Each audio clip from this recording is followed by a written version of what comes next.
Many, many thanks. Distinguished guests, all of you dear friends.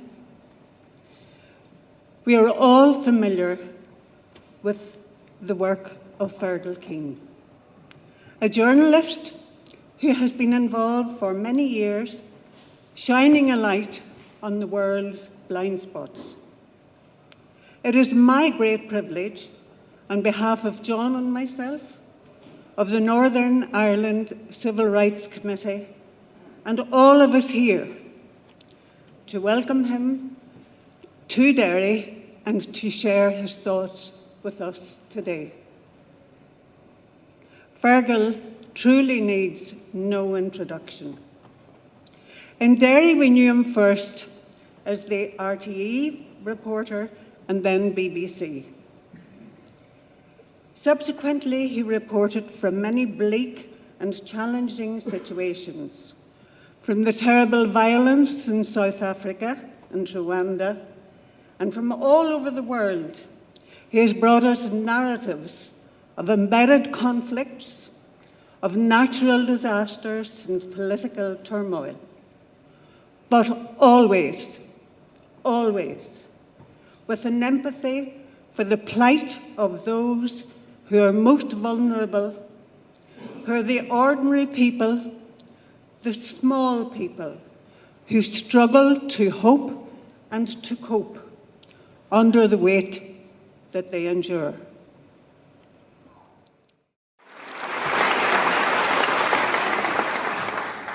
Thank you so much, Pat. That gets me right there. My flight was delayed, and I arrived on what's probably the 17th standing ovation for the President's speech. And as I walked in the door, the man standing just inside the door looked at me and said, "Good luck to you," he says, "you have a hard act to follow." He was incredible. The second person who came up to me in that Derry way said, "Oh, you're well overshadowed by the President." Thank you, Ken McGuinness.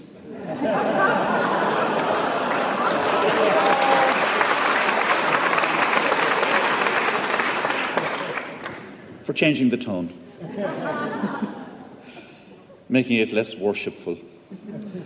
It's lovely to be back here in this place. I have many fond memories of this city, and many of them were acquired during the Troubles, when I was first RTE and then BBC correspondent based in Belfast, but travelling over here frequently.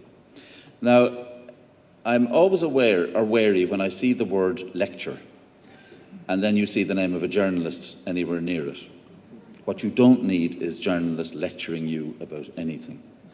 I'll try and talk to you of my experience and the lessons that I have learned from that experience. And I will try to follow the imprecations of my grandmother in Cork, who said to me, "Whatever else you do, don't let us down, don't make a show of us, and try to be sincere." And speaking of sincerity, reminds me of a very famous, most of you will have grown up watching The Late Late Show, and Gabo when he was in his prime. And in the 1980s, during the last Great Recession, Gabo brought back young people from all over the world, young Irish people who had gone out to Australia, to America, to Britain, to the European Union, to seek work because they couldn't find work at home.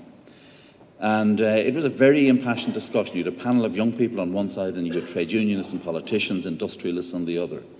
And Gabo went around the debate in his usual agile way, and then went to each of the young people at the end of the show. And it was a moment of that kind of epic poignancy that only Gabo could pull off on the Late Late. And he looks at this young fella called Sean and says to him, "Sean," he said, "what is it you miss most about Ireland?" Sean sat back, looked him straight in the face and says, "Do you know, Gabe, what I miss most about Ireland? What I miss most is the insincerity."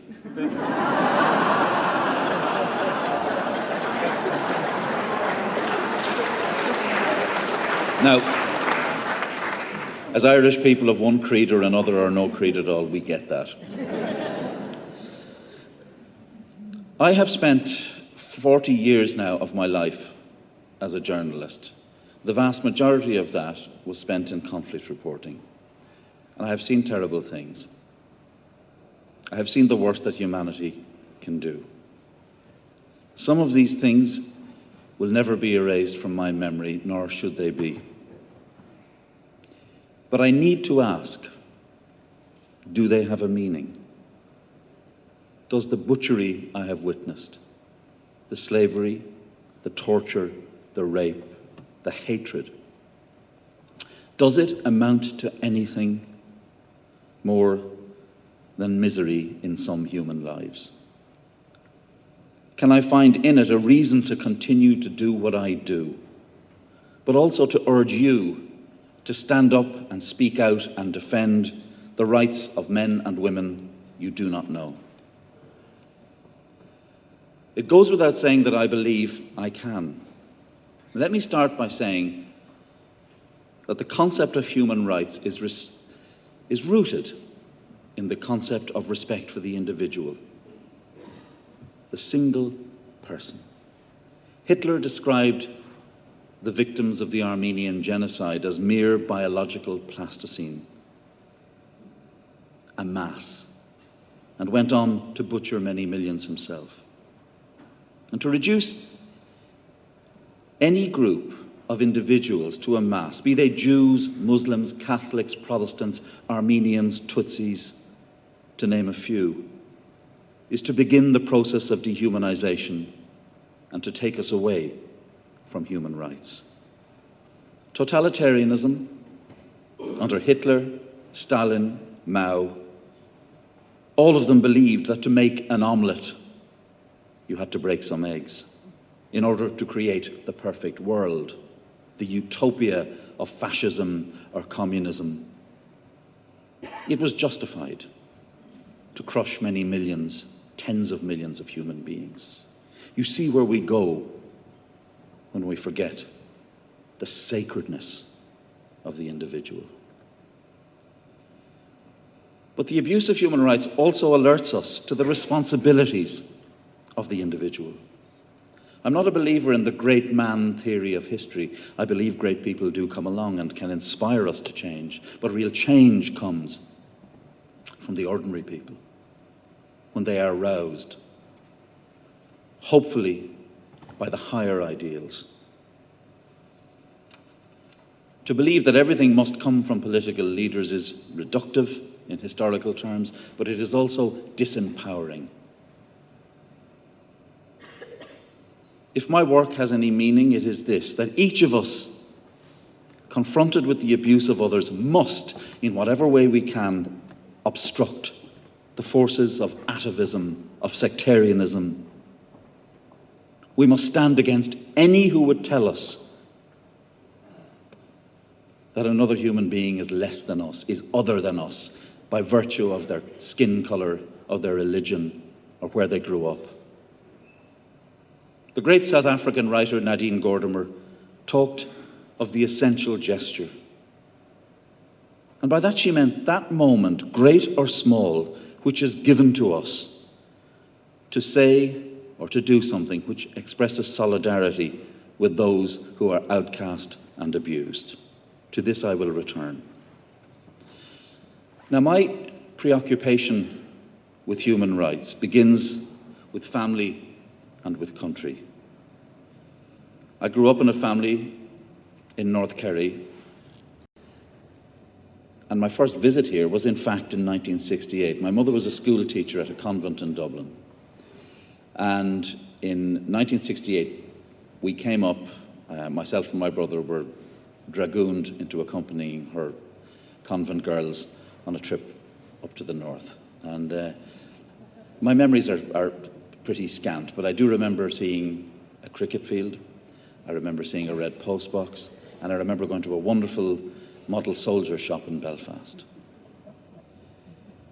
And within a year, that world, which seemed to me as a young boy incredibly calm, incredibly ordered, had vanished. You all lived through what followed. In the South, my experience of the North was limited to what I heard and saw on RTE.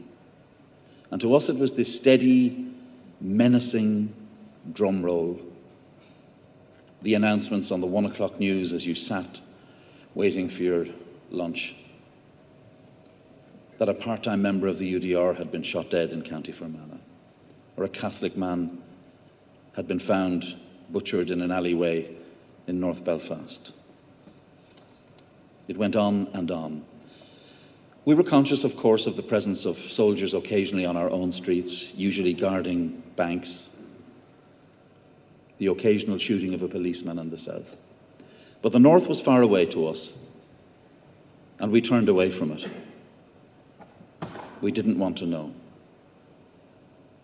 It was too intractable.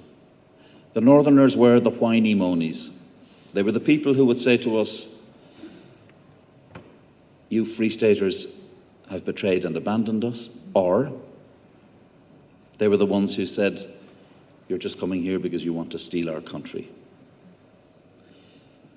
The view in the South was that this was a no-win. Nothing could possibly happen. That changed for me when I came to live here. It was in the middle of the 1980s when the killing and butchering was going on and on. And I learned a number of very profound lessons. The first was the importance, or it was gratitude to RTE for sending me here, because I would have been a very different person. I would have had a very different perspective on human rights had I not been sent here. But the importance of seeing something beyond the angry voices, of looking to those, particularly in civil society, who kept this place going. To those of you who stayed, who did not leave, and were part of more constructive processes. And I came here and was inspired and horrified. And by the end, in 1990, when the BBC, I had by then joined the BBC, offered me the possibility of going to South Africa, I couldn't see any way forward here. I could see that there were people working, but as far as I was concerned, the politics had become a dialogue of the deaf. And so I jumped at the opportunity to go to a place where it seemed the heave of history was pushing people towards a transcendent moment. And I arrived in South Africa, and within a few days I had met Mandela, this icon of human rights. I went through the townships month after month, year after year, following the fortunes of people who suffered incredible abuses of human rights, but knew that history was on their side. That was the difference between this place and that place. In South Africa, the black majority, in spite of the immense oppression they were facing, had a certainty about a political outcome because the numbers were different. There was an overwhelming majority that ultimately was not going to be denied. This place was much more difficult. Much more difficult. And so I was there on that wonderful day in April 1994 when South Africans voted for the first time in a democratic election. And if you ask me what, when I think about human rights, I think of that morning in Soweto. And on the very first day, it was the old and the infirm who were allowed to vote. And driving into that township and seeing queues like I had never seen before, just snaking around and around the blocks of these small little township houses, most of them leading to churches or schools where people voted, and going to the top of the first queue that we came across in a church, and meeting an old woman there and asking her how long she'd been waiting to vote. And she said, "Well, I came here last night." And this was April, it was still cold, the southern winter. And I said to her, my God, it must have been pretty grim waiting here all night. Did you mind waiting all night? She said, "Listen, young man, I've waited all my life. My mother waited all her life. My grandmother waited all her life. They didn't get to vote. A few hours in the cold isn't bothering me." And at the end of that day, that transcendent day, I stood outside another church, and we were going live, broadcasting into Radio 4 at tea time, and the voters were coming out of the booths. And I stopped a man named Simon Captain, and I said to him, tell me something about your life. What brought you to this point? And he described how he was limping, had been tortured by the security police, how a son of his had been killed in the struggle and another had fled into exile. And I said to him, look, can you just briefly, because we've only got a couple of minutes left, encapsulate what this day means to you? And again, he said, young man, I was in those days. He said, he said, today I became a human being once more. If you take nothing away from this lecture, take those words. Today I became a human being once more. Because that's what it's all about. Recognizing our essential humanity. That is what democracy does. That is what the laws that we have to protect human rights do. Our inviolable humanity. And I got it from that man that day. So if South Africa was my transcendent moment in terms of human rights, the very opposite would occur within the space of a few weeks, when I was sent by the BBC to Rwanda. I knew nothing about that country, apart from the fact that they'd made a movie about the gorillas in the mist and an American heroine who tried to save them and was killed for her troubles. When I arrived, I found the emptiest place on earth. A country, it was as if somebody had come along with a huge hoover and gone across the landscape and sucked all of the life out of it.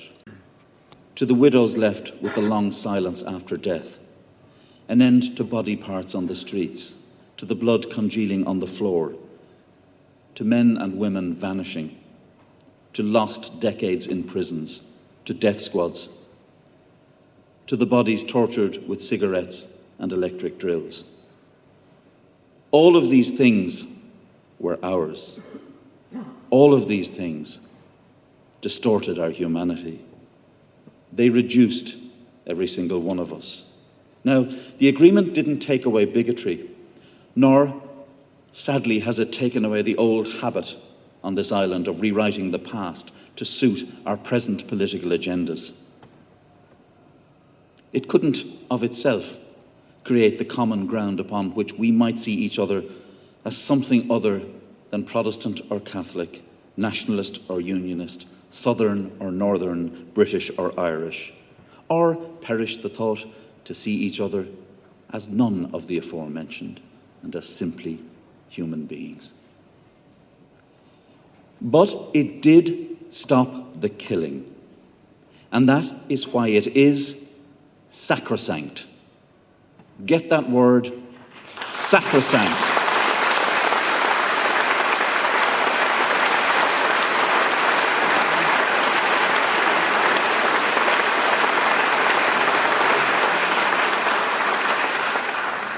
The future of peace on this island is for now tangled in the nets of Brexit, not waving but drowning. Too many of those who pontificate on the subject of the border across the water have no idea about the dynamics, historical and contemporary, of life in Northern Ireland. Others are blinded by atavistic loyalty. The Good Friday solution was an imperfect solution, of course. Any solution to the mess made by centuries of history was going to be imperfect. But it is the best deal possible for the foreseeable future. The current politics of direct rule infantilizes the North, and it leaves a vacuum where fear feeds and grows stronger. The political leadership that could re-energize the agreement has gone missing. It's gone absent without leave. And as so often before in history, Ireland has become a bit part player in the larger dramas of British politics. This never ends well. Peace came about 20 years ago because the leaders of that time, Hume, Blair, Ahern, Trimble, Adams, McGuinness, and others, worked tirelessly under the wise and patient stewardship of Senator George Mitchell? Where is that vigour and determination now? The British government is preoccupied with Brexit, but that saga will be resolved one way or the other. Deal or no deal, a deadline looms. Something will be done about the border that either diffuses the tension or provides political and potentially something more lethal ammunition to dissident Republicans. But there is no deadline for a return to cooperation here in the north. We have drift instead. And without a return to power-sharing government, the dark shadows will continue to multiply. I don't believe that we can be sanguine. I don't believe that violence has absolutely gone away for good. We had long periods of peace in the 19th and 18th centuries. But violence, fed by fear and intolerance, exploded again.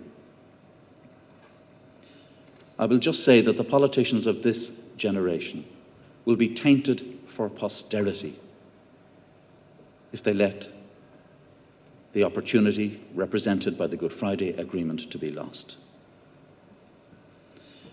On the 50th anniversary of the Civil Rights Movement, we can look back on 3 decades of death and strife with a sense of humility. Now, as I pointed out earlier, with my own background, I don't stand here to issue condemnation of those who killed, whatever side they were on. But I do ask that we be honest with ourselves, that we don't indulge in retrospective justifications or narrativize the past into a comforting myth. We've done too much of that. We witnessed on this island, but especially here in the north, a tsunami of human rights abuse. Let nobody tell you it was a price that had to be paid. It was not.